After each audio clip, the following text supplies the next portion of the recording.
Today we gather in hopes for receiving an answer to the commotion currently upsetting our community, and we ask any wandering spirit to grace us with their presence and endless wisdom.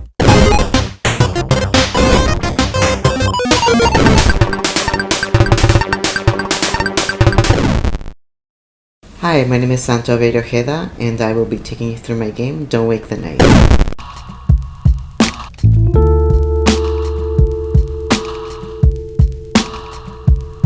Don't Wake the Night is a game that came a lot from my own community-driven work.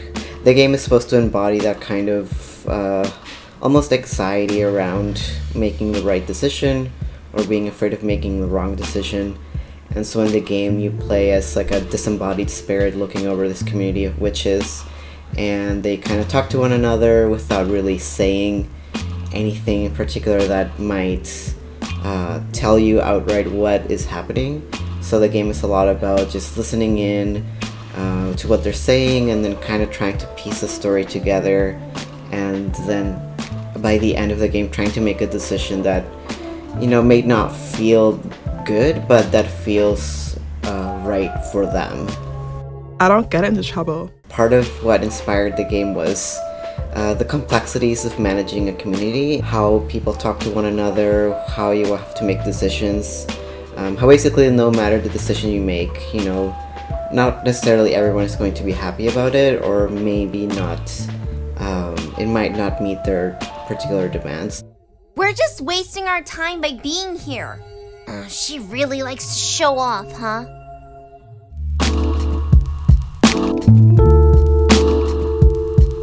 In Guarani teachings, generally, judgment is something that the community decides, that, you know, they have to create that dialogue and sit down and work through that so-called judgment. But in the game, there's a lot of tension around that, since no one knows what to do about the situation they're faced with, which is why they choose to summon a spirit, which is also kind of a taboo in Guarani spirituality, that you're not supposed to ask the spirits for help. And that's kind of why there's like a lot of tension in the game, because they know that they're doing something that is wrong to solve something that they're not sure how to actually solve by themselves. This doesn't feel right.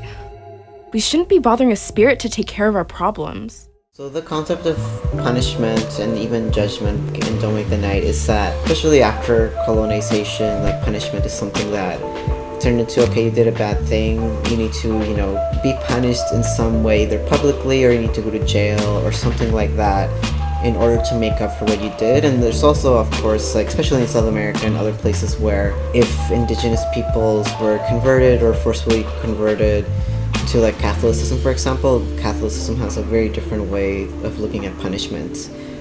So, you know, in Catholicism, you know, I was raised in it as well, that you have to ask for forgiveness, or you have to, you know, do X thing in order to absolve yourself of whatever you did. So the game is a lot about healing and reestablishing that community connection and remembering what's important, and to remember that you can't just punish someone and expect them to, you know, be a good person again. It's that kind of like separation of good and bad, you know, what is good, what is bad. Like, it's more of, so, you know, something happened and now we need to do the best job possible to have restorative justice. What if the spirit blames me? I didn't do anything. Just remember our bonds before all this happened. That's what will always remain true once this is over. Spirit will let me know. Until then, we must wait.